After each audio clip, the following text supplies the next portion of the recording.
Hi. It's day 3, I think, that I've been camping. I'm a little bit disoriented just because yesterday I didn't make a video because something told me not to turn on my phone at all.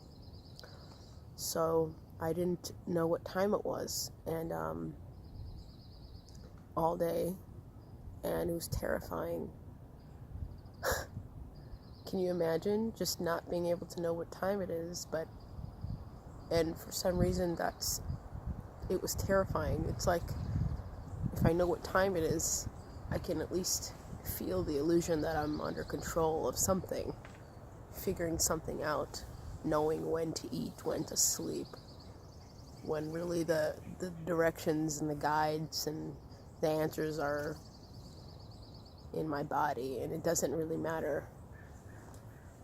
It really got me thinking, because time is just another attachment that the ego has for its identity and its illusion of control.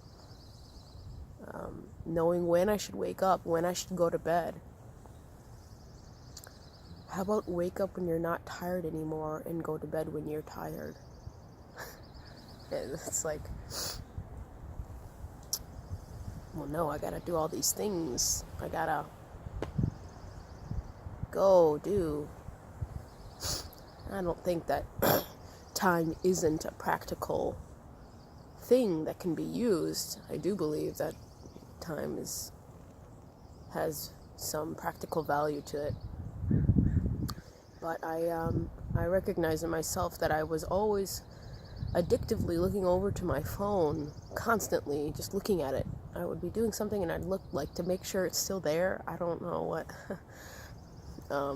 Or to see, maybe look at the time. And then once I know what time it is, then I can know if I'm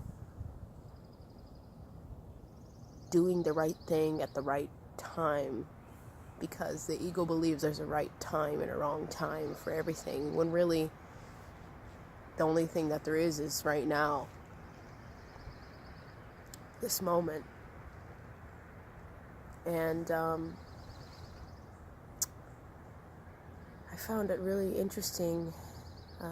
Right now I'm feeling really, like I said, disoriented a little bit.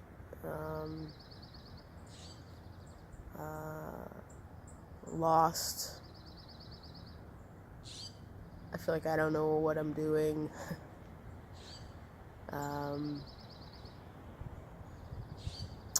It's been pretty cold. I was cold last night, and I was cold during the night, and now it's cold too as well. And I've been reading this book, and you can't see, but Eckhart Tolle, A New Earth. I know it's probably backwards, but I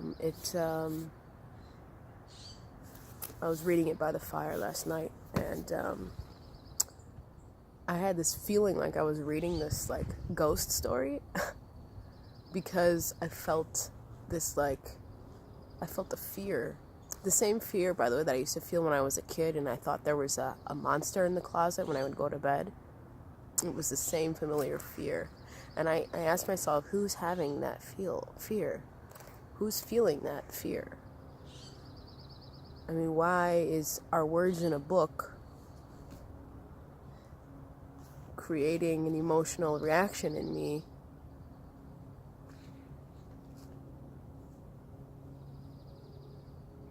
And I can imagine it's just the ego.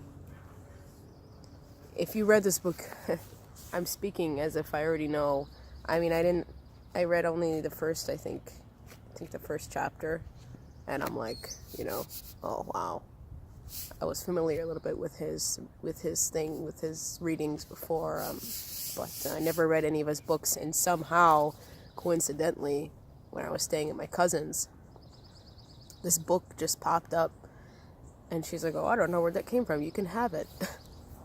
It was, as they say, when the pupil is ready or when the student is ready, the teacher arrives. And I don't know what I'm going to do today. And that's pretty awesome and terrifying.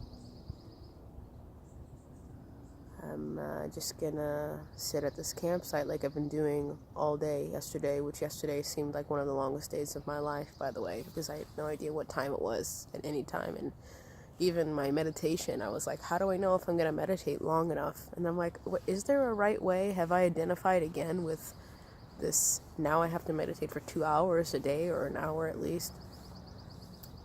I did meditate yesterday. I don't know how long. I have no clue.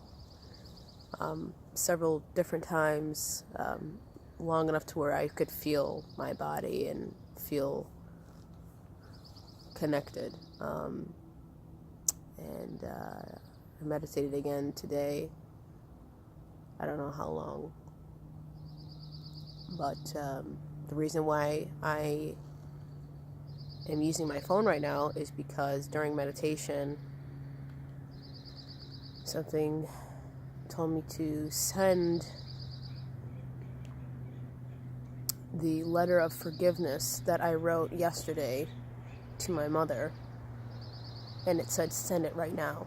Like, don't wait, I created another rule for myself. Well, you can't open your phone, so you can't send it, but the universe was like, no, send it right now, any way you can. So I took a picture. The easiest way was, because it's a 7-page letter, Jesus, 7-page letter.